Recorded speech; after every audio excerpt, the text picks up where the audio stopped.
حضرت علی رضی اللہ تعالی عنہ نے فرمایا، علم ایک ایسا پودا ہے جسے اگر ایک شخص بھی لگائے تو اس کا پھل ہر شخص کھاتا ہے۔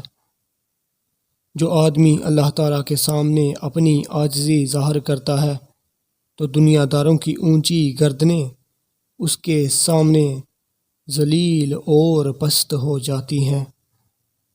تو عجب ہے ان لوگوں پر جو نجات کا سبب اپنے پاس رکھنے کے باوجود بھی ہلاک ہو جائیں۔ پوچھا گیا وہ سبب کیا ہے؟ حضرت علی رضی اللہ تعالی عنہ نے جواب دیا، توبہ و استغفار کرنا۔ ہزاروں لوگوں میں سے اس کو عزیز رکھو جو تمہاری غیر موجودگی میں بھی تمہاری عزت پر داغ برداشت نہ کرے۔ صبح کی نیند انسان کے ارادوں کو کمزور کرتی ہے۔